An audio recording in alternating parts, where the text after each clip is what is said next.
Okay, in this video, we'll focus on how we can really make the most of group work. So we'll talk a little bit about the research, and then we're going to talk about strategies that we can use in the classroom. Let's begin by just taking a moment to think about why is group work so important? Well, employers really want these skills. They ask for students, graduates rather, that have teamwork ability, communication skills, and those are skills that are probably best learned in group activities. We notice that there are definite advantages of students participating in group work.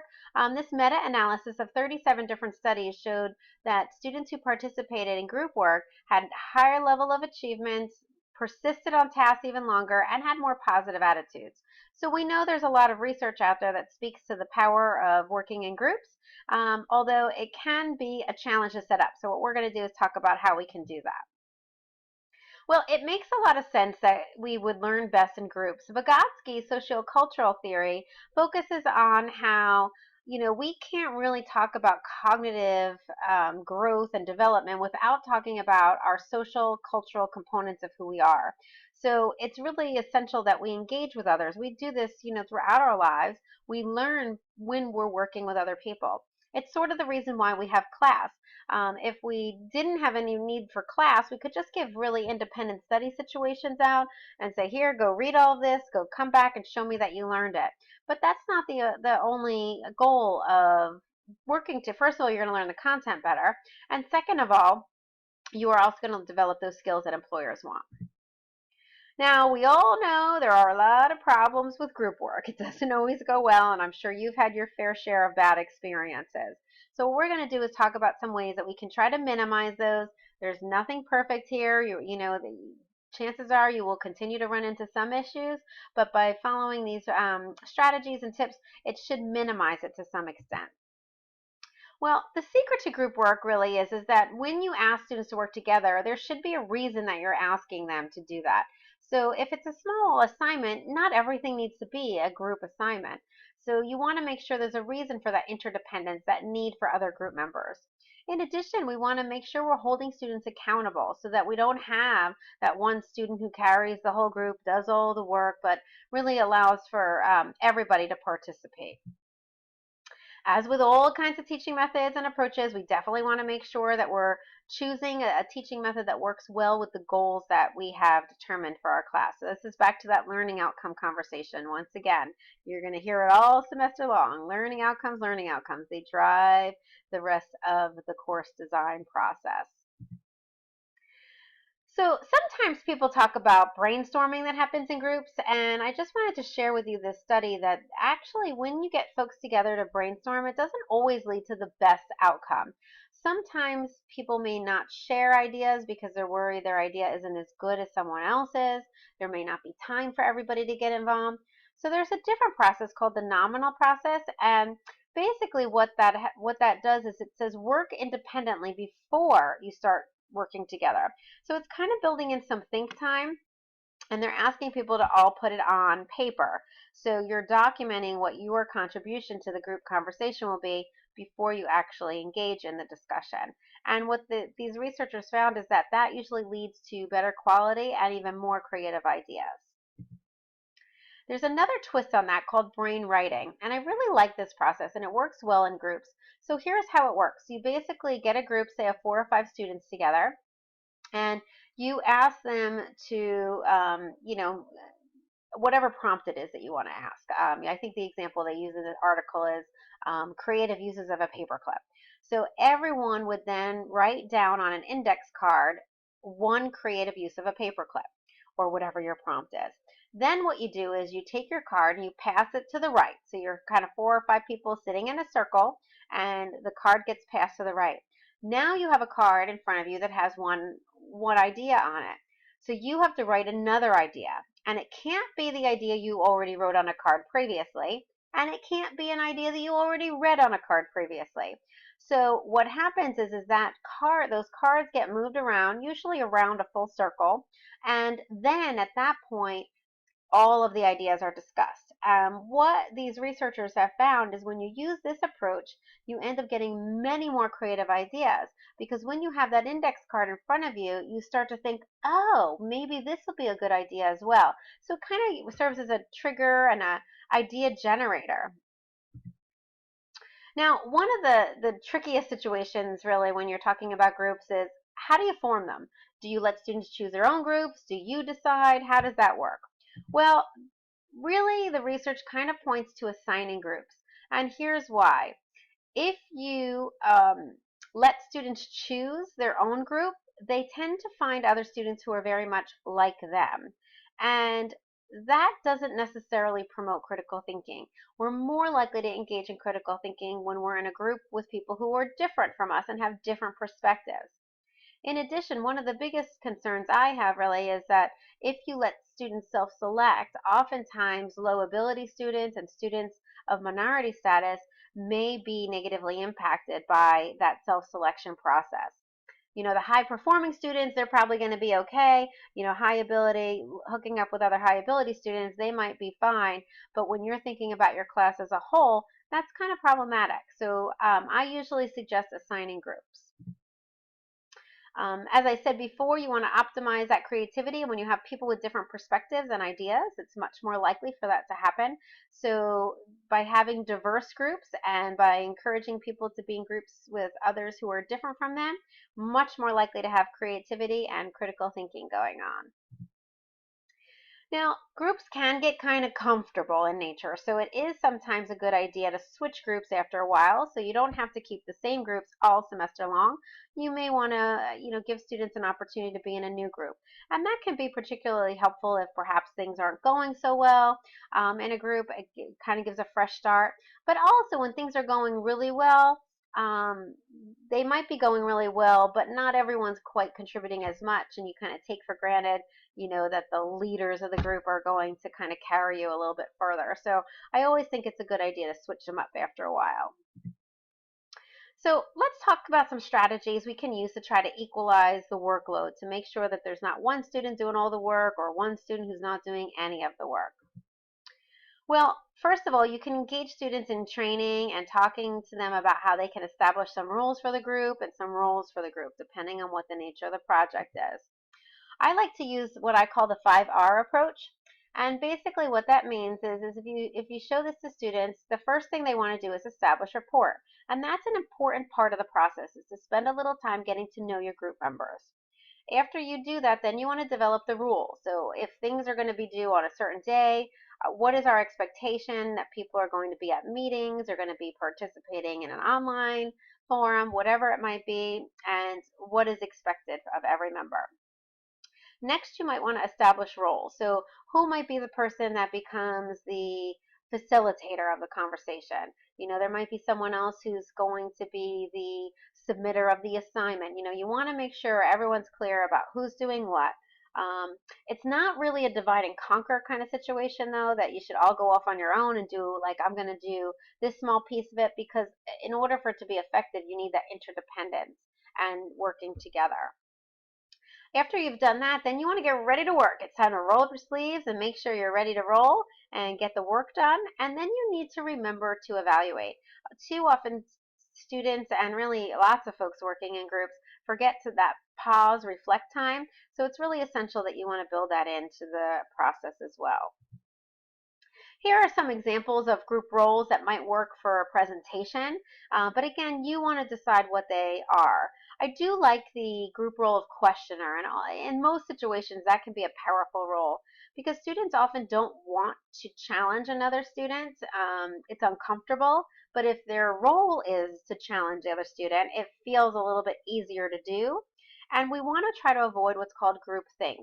Groupthink is when one person says, oh, I have this idea, and everybody jumps on and says, oh, that's fabulous. And maybe it was fabulous, but maybe there was another more fabulous idea out there. So you want to make sure that someone's asking the question, okay, so it sounds like we think this is a great idea. What might be some other great ideas? Or what could be a potential problem with this great idea? What might make it not so great? Let's think about it. So by having someone in the group that asks those kinds of questions, it really can be quite powerful. So there's a lot of research that shows that if you train students, they end up engaging better in the process. So I often give a lot of in-class time when I'm teaching, especially the undergraduate level, because students, we can't just make the assumption that they know how to function effectively in a group. So we need to provide them with the 5R approach. We might want to have them do some of the group work in class so we can be there monitoring and intervening as needed. Here's a couple of research-based tips. First of all, if you ask students to work on something individually before they work on a group project, everyone's got something to bring to the table then. And that really, kind of increases that individual accountability so that it can't just be one person going to find all of the research. If everybody has to do, say, a mini research paper before they get together with their group, that's a really powerful way to make groups more productive. The other piece is that you want to make sure groups are ready to be in the group activity. So you want to make sure they have that strong foundational knowledge. Did you teach them everything they needed? Did you give them the resources that they needed? Are they set and comfortable and ready? Or are you giving them a task that they don't really have the background knowledge to be able to conquer? So you want to make sure you're setting the stage to help students meet with success. Now, this is really interesting. So Barbara Millis is kind of a guru in the cooperative learning arena for group work, and I was at a conference with her once, and I was just kind of in awe of what she said. I said, so how do you, I feel like when students do a group presentation, there's one person that's carrying the weight a little bit more than others, and how do you deal with that? And she says, oh, that's simple. I randomly assign them the part of the presentation on the day they present. And I was like, what? Are you kidding? I'm like, is that really what you do? So it does make students quite nervous about it, but here's how I try to package it to them. I tell them that the way that this works is you have an individual presentation, but you're going to get a support team working with you. On the day of your presentation, you're going to get relieved of having to do some of the presentation part. The reason that this works so well is because if you don't know which part of the presentation you're doing, like slide A or B or C, you need to know all the content confidently so that you could present it. And that means you're going to depend on one another and you're all being held individually accountable for learning that content. So as long as you're prepared to do the entire presentation, it shouldn't be a problem that you're randomly assigned to one piece of it instead of the entire presentation. So I have found that students do get quite nervous about it, but when you explain to them the rationale and you provide a lot of support, so make sure that they're in a good place by the time they're ready to present, it can go really well. And I tell them, anxiety usually is temporary and learning lasts forever. So, you're going to get over the anxiety, and the process that you went under is really going to lead to high level of learning. So it's pretty good trade-off, I think. And there's some research out there that if you tell individuals that you're going to be held accountable, that actually leads to better performance. So you don't want to surprise them at the end of the day. Oh, guess what? I'm going to randomly assign you to your presentation. No, you want to make sure they know this up front. It helps guide the entire group process. So the other issue related to group work is grades, and that's probably one of the more complex areas of, the process is how do you grade groups? Well, of course, there are some issues, and I'm sure these are not new, or you're probably well aware of these issues already. High achieving students often drop in grade, and low achieving students often benefit from groups. So what you end up getting is this kind of, average grade that may not accurately capture the individual's work. That can be problematic. Looking from the student perspective, adult students or older students were much more dissatisfied with a group grade. They don't like that. They want their individual grade related to their work, while inexperienced group members thought everybody should just get the same grade. So, lots of different ways to go about it. Well, I know a lot of folks also worry about introverts, what happens to them in the group process, but this research study actually shows that although the extroverts like the group work better, the introverts did just fine. So they really performed equally well. So it wasn't a negative impact on their grade. Now, if you ask students to grade themselves or others, they tend to give themselves high grades and also their peers high grades. So it's a little bit of grade inflation. And I'm actually not a big fan of having students grade one another. I am a big fan of students giving feedback to one another, especially when there's some structure around the way the feedback is provided. but grades are tough for us as faculty to give, and I think it puts students in a really awkward, uncomfortable position to have to grade. They're not the expert, and they shouldn't have to make that judgment call of a grade. So what are some ways that you might be able to use feedback and to get more information on what's going on? Well, some faculty like to use something called a group accountability log. So basically it's a list of all the tasks, and they're tracking what kinds of activities are doing and who's doing it. So you can kind of get a picture of who's doing what, and they feel like you know what's going on. Another way of doing it is to give them some kind of online shared space so that you can see and go in and make sure that everyone is contributing. And if there is somebody who's kind of like not doing much or someone who's really carrying the weight, you can adjust the grade accordingly. Another great way to help with group projects is to link assignments. So as I said before, having a paper before having a group presentation is a really powerful thing. So in one of my undergraduate classes, the way I like to do this is I have students do a rough draft independently, get feedback on it, then an individual paper independently, get feedback on it. Now they shift over to the group arena. And in the group, they're all doing the same topic that they had their paper on. And now they're creating slides and the visual presentation.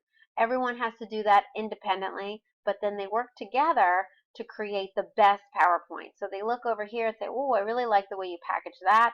This is a really clear visual image of the key finding of this study, whatever it might be. So it's a great way for them to do the individual work, but then also have the benefit of that support team. And then they would present together at the end of the semester. So a couple of other grading considerations. It's important for you to know not everything we do has to be graded. So, group work is good for students. It helps them develop skills, and we don't have to grade every single group activity. So that's important. I do think it's pretty important that we avoid firing members. Now, I know some folks say, well, that's how it is in real life. If someone's not pulling their weight, they get fired. Well, not really. They might get fired by their boss, but in a group, you're not their boss, you're their colleague. And we don't usually get to fire our colleagues. I know some of us might have colleagues we might want to fire. I think we all have had those kinds of experiences at some point in our life, but we don't get to do that. We have to find a way to work with them. So if it gets really to a point where it's not functional, we would then bring it to our boss, and students should bring it to the professor if it gets to that point. But I know that there's a lot of faculty out there saying, well, I give them the power to fire. And I don't think, again, that's an appropriate power for a student to have. So it's important for you to recognize that group grades can also have a negative interpersonal impact. So a student can start to have negative feelings towards someone if they felt like their contribution pulled their grade down. So you want to be very cautious about this. I'm a big believer in even group projects having an individual component. So I like to look at the level of effort that the student put forward, what were their contributions, what kind of value did they add to the project, in addition to the final product, of course. Because I just think that just a group grade by itself is probably not effective or accurate. All right, so that's it for groups. We will be talking about some specific types of groups in just a little while, but I think that gets us started. I hope that those tips are helpful to you.